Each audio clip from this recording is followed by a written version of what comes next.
Have you ever wondered why we don't usually discover dementia until the memory starts failing? Well, what if I told you that the brain may have been sending signals 15, 20, or maybe even 25 years before anybody notices any memory loss? I think about it like a smoke detector. When your smoke detector starts beeping, you don't get angry at the smoke detector. You ask, what's it trying to tell me? Our bodies are very much the same way. They whisper before they scream. Today, I would like to share 4 early clues that researchers are paying attention to, not so we can become fearful, but so that we can become aware. Now, the first clue is your sense of smell. Changes in your sense of smell specifically. One of the earliest changes researchers have observed is this decline in the sense of smell. Can you still smell fresh coffee? One of my favorite things is at the end of the day, I can smell them grinding up the coffee up front for tomorrow from my back office. And that makes me happy. Can you still smell things like cinnamon, fresh cut grass, right? These are joyful things. The researchers, including those at the Michael J. Fox Foundation, have been studying smell loss because it can occur years before neurological diseases become apparent. In fact, we've hosted little parties here in the clinic on smell identification tests that they provided. So they've developed this test to increase awareness. And again, this doesn't mean that smell loss equals dementia. There are many reasons someone can lose their sense of smell, but it may be one signal worth paying attention to. Now, the next one is sleep, deep sleep specifically, one of my favorite topics. Now, sleep isn't just rest. Sleep is when your brain performs housekeeping.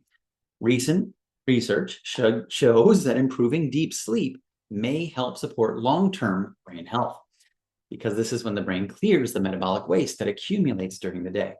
This is one of the reasons we host our sleep retreats. Where helping people sleep better isn't just about feeling more rested tomorrow. It's about investing in your brain 20 years from now. In fact, so we have a retreat coming up in January of 2027, where it's going to be focused on supporting people in doing what's called a purification, but we always focus on sleep. And we actually have a brain restoration retreat coming up in May of 2027 that we're going to be announcing pretty soon. Very excited about that. So another one that's kind of close to that is a good clue that we want to pay attention to is actually acting out your dreams. Now, here's one that surprises almost everyone. If someone begins punching, kicking, yelling, or physically acting out dreams while they're sleeping, researchers have found that this can sometimes precede certain neurodegenerative diseases by years. Again, this does not mean everyone who acts out their dreams will develop dementia. But it's another example of the body whispering before it screams, or I guess screaming in a different way before it screams. And finally, one of my favorite topics that I always come around to in my clinic is constipation. Now, constipation catches a lot of people off guard usually.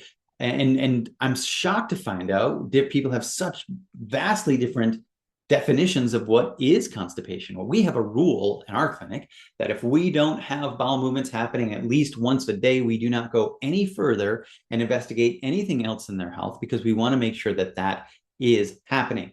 In fact, I had some friends who suggested they were going to make some cards for me, business cards, that just said my name and then below it, I make it happen because it is so important to me that I actually developed an entire constipation checklist that is a growing and evolving thing the more I learn about things.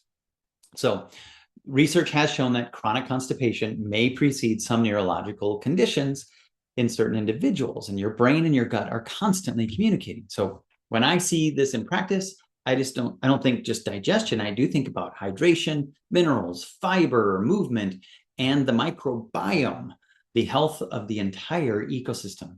This is one of the reasons I'm so excited about something that I've been able to just start to have a great relationship with. And it's this tiny health company that does this amazing tests of the microbiome. Really cool. I've done a couple of videos about them. If you have any interest in learning more about that, I'm going to be including more information on my podcast about this, but also, just reach out to us. We're happy to talk more and more about this. The better we understand the ecosystem, the better we can personalize the support instead of guessing. So I'm very, very close to being to that point where anytime anybody asks me if they need or should take a probiotic, to say, let's run this test first, because it's going to give us so much more information. So finally, here's the good news, right? If you're watching this thinking, this is scary, I actually hope you walk away feeling encouraged.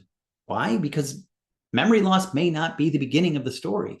That means we have more time, more opportunities, many more things that we can improve, improving sleep, exercise, nutrition, relationships, purpose, supporting the microbiome. These are all ways that we can invest in brain longevity. There's so many things that we can do to improve this. And one of the phrases I often say is this: most people don't have a health problem as much as they have a timing problem in discovering these truths too late. And very sadly for me, that's when most people reach out to me after it's very, very, very late. My hope is that this video and videos like this move that timeline forward. I don't want people waiting until memory loss begins before they start thinking about brain health.